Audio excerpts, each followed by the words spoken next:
Hello Indie Game fan, I have more fantastic hidden gem releases and updates to huge games in this video, beginning with Dungeon 100, the latest innovation in the auto battler space, mixing elements from that genre into a Diablo-style action RPG.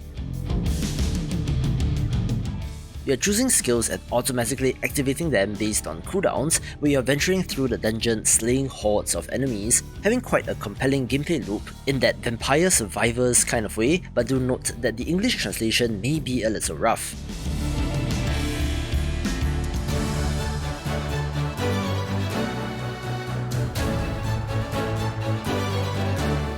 An awesome tycoon game is Sky Haven Tycoon, one where you're building and running your own airport, having to build and manage such a facility, from the bigger picture such as determining the location of terminals and runways, to more micro-level decisions where you're placing shops, toilets, seats and baggage conveyors within the terminal itself.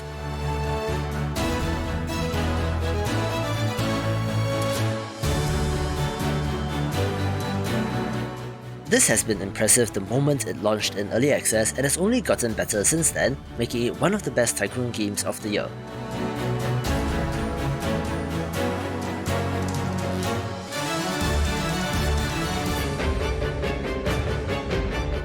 This video is brought to you by Patch Quest, a monster taming action roguelite from a long-term sponsor and friend of the channel, Curve Games, where they are releasing a new demo today on the 8th of December, so be sure to give it a try if you're still not convinced.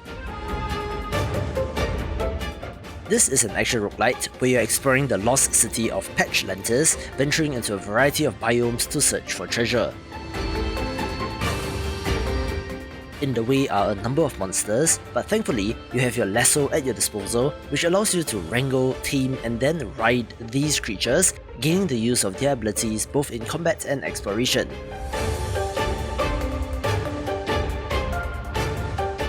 Yes, indeed, the monster abilities do work Metroidvania style in allowing you to access new areas where you have a home base to upgrade as well.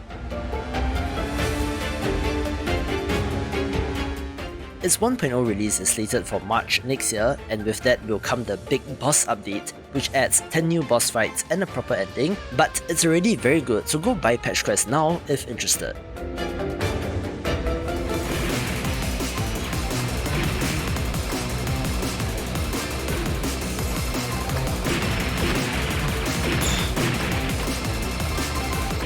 Shoot 'em up fans, this one's for you. Gunvein is a bullet hell entry that looks pretty awesome, having the classic sci-fi theme with plenty of enemies to destroy.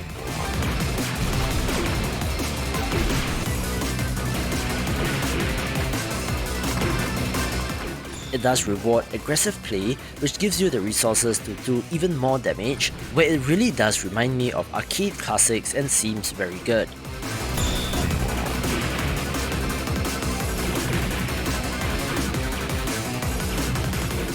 I have a little bit of surprise for you here in Valkie 64, an action-adventure title that looks to be inspired by the N64 era of games.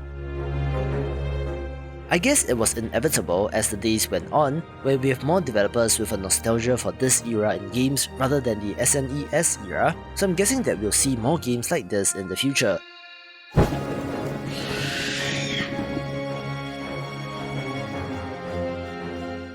It looks pretty decent with modern polish, although the low resolution textures sure is a throwback, but it's a little like Zelda but it's more open and may be worth a look if you want that nostalgia hit.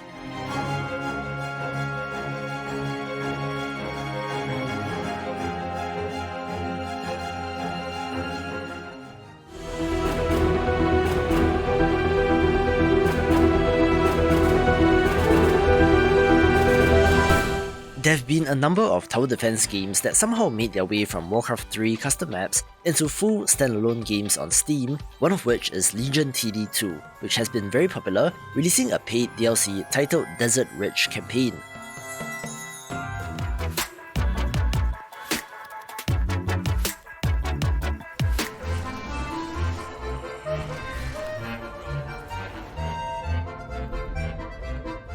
Of course, this adds a new campaign with 7 new AI opponents to battle against, all of which have their own playstyle, special abilities and AI, adding 10 to 15 hours of gameplay to this package.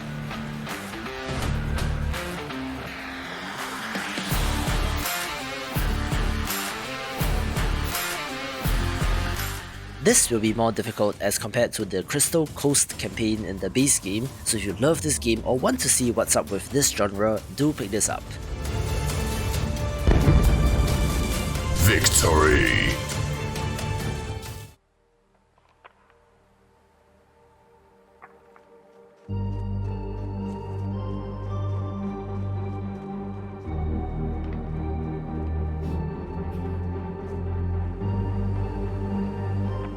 Another impressive DLC release was The Long Dark Tales from the Far Territory, the first paid expansion pass for The Long Dark's survival mode, which is certainly worth a mention. The Long Dark has quite an interesting history, starting off in early access and growing so large that the team had to hire more people, where LinkedIn says that they have at least 79 members on staff, which is certainly not what you expect from a quote-unquote indie team. In fact, they split the base game into the sandbox survival mode and then added a story mode later, so this expansion is for the first part, adding 3 new regions to explore, new gameplay systems like Glimmer, Fog and Insomnia, new tools, clothing, food, music and so much more. They are promising a 12-month period for this purchase, where new content will continually be added, looking pretty good for fans of the game.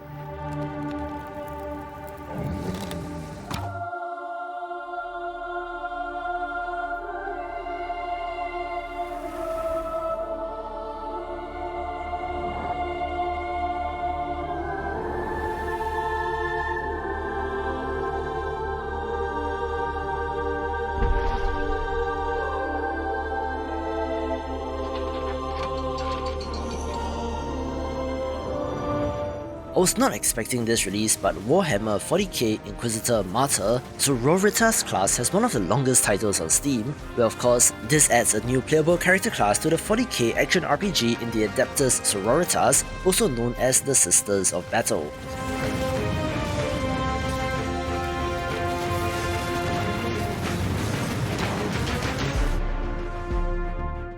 If you're not familiar, this is one of the best Warhammer games in my opinion, where combining the lore with a Diablo-style action RPG seems like a no-brainer in hindsight, and indeed it is great.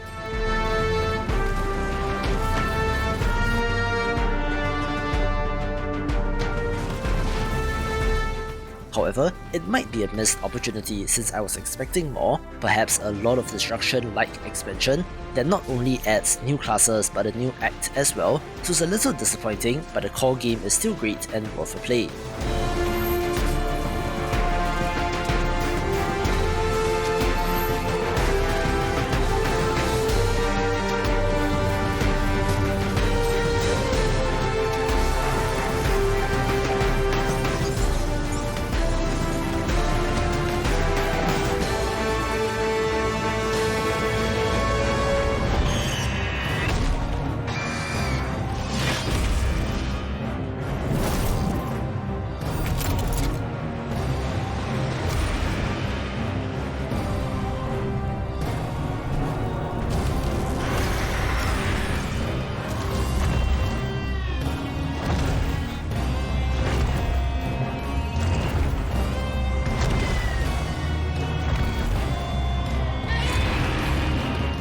I don't know how they did it, but the crazy folks from Passion Republic Games from Malaysia did it. They managed to get Godzilla and 3 other kaiju into their 3D brawler Giga Bash, with quite an obvious pairing since the entire game is about giant monsters fighting and smashing a city to bits.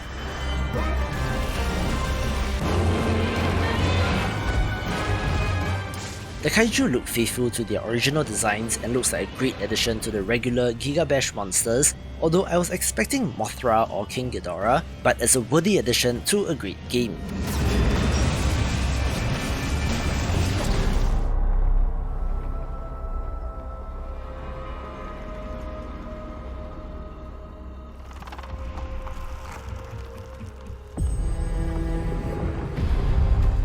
I might just be about to cost you hours of your life, especially if you fell off this survival RPG and was not paying attention to it, but of course, the hit survival title Valheim from 2021 just got its latest update titled Mistlands, one which was 9 months in the making, adding a new biome, more creatures, a new boss and plenty of new items, updates and tweaks, where it continues to impress, and you can watch this video for more upcoming challenging Souls-like titles.